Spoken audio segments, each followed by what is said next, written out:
தமிழக விவசாயிகள் பாதுகாப்பு சங்கம் சார்பில் தேனி மாவட்ட ஆட்சியர் அலுவலகம் முன்பு கண்களை கருப்பு துணியால் கட்டி கவன ஈர்ப்பு ஆர்ப்பாட்டத்தில் ஈடுபட்டனர். தேனி மாவட்ட ஆட்சியர் அலுவலகம் முன்பு தமிழக விவசாயிகள் பாதுகாப்பு சங்கத்தின் மாவட்ட ஒருங்கிணைப்பாளர் சீனிராஜ் தலைமையில் விவசாய சங்க நிர்வாகிகள், விவசாயிகள் தமிழ்நாடு அரசின் கூட்டுறவு பயிர்க்கடன் தள்ளுபடி திட்டத்தை திரும்ப பெற்று தமிழ்நாடு முதல்வர் தேர்தல் வாக்குறுதி அளித்தபடி விவசாயிகளுக்கான கூட்டுறவு பயிர்க்கடன்களை முழுமையாக தள்ளுபடி செய்ய கோரி கண்களில் கருப்பு துணி கட்டி நெற்கதிர்களை கையில் ஏந்தியவாறு கவன ஈர்ப்பு ஆர்ப்பாட்டத்தில் ஈடுபட்டனர். இந்த ஆர்ப்பாட்டத்தின் போது விவசாயிகளுக்கான கூட்டுறவு பயிர்க்கடன் தள்ளுபடிகளை தமிழக முதல்வர் தேர்தல் வாக்குறுதியில் கூறியபடி தள்ளுபடி செய்ய வேண்டும். விவசாயிகள் கண்களில் கருப்பு ரிப்பன் கட்டி கோஷங்கள் எழுப்பினர். ஆர்ப்பாட்டத்தில் பெரியாறு வைகை பாசன விவசாயிகள் சங்க மாவட்ட தலைவர் மனோகரன், தமிழக மலர் மற்றும் அனைத்து விவசாயிகள் சங்க மாநில தலைவர் சின்னசாமி மற்றும் விவசாயிகள் என ஏராளமானோர் கலந்து கொண்டனர்.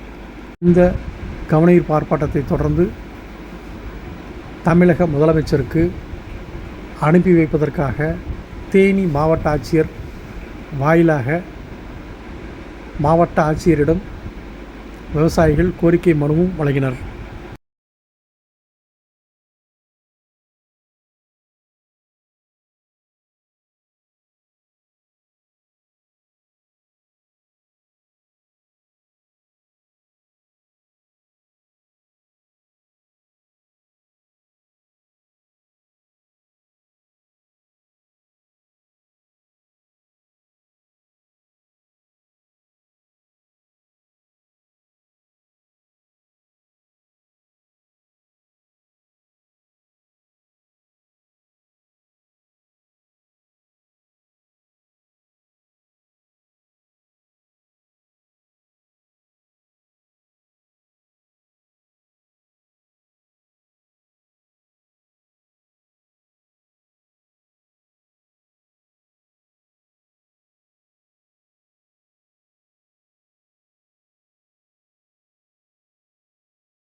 தேனி மாவட்டம் தமிழக விவசாயிகள் பாதுகாப்பு சங்கம் ஒருங்கிணைப்பாளர் மற்றும் அனைத்து விவசாய சங்கங்களும் அமைப்புகளும் இன்று தமிழ்நாடு தழுவி தேனி மாவட்டத்தில் மாவட்ட ஆட்சியர் அலுவலகம் முன்பு 2026 சட்டமன்ற தேர்தலில் மாண்புமிகு தமிழக முதல்வர் GF ஜோசப் அவர்கள் தேர்தல் வாக்குறுதியில் அனைத்து விவசாயிகளும் கூட்டுறவு சங்கங்களில் பெற்ற கடன்களை தள்ளுபடி செய்யப்படும் என்று தேர்தல் வாக்குறுதியில் அளித்தபடி வாக்குறுதிப்படி நடக்கவில்லை, தள்ளுபடி செய்யவும் இல்லை.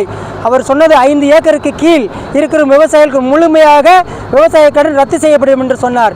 தற்போது விவசாயிகளை கூட்டு ஆலோசனை செய்யாமல் 2-3 IAS ஆலோசனை பெற்று 50,000 ரூபாய்க்கு கீழ் மட்டும் தள்ளுபடி செய்யும் என்பது தேனி மாவட்டத்தை பொறுத்தவரை தமிழ்நாடு தழுவிய விவசாயிகள் மத்தியில் சோறு போடும் விவசாயிகள் வயிற்றில் அடிக்கும் விதமாக அவர் அறிவித்ததை வன்மையாக கண்டிக்கிறோம்.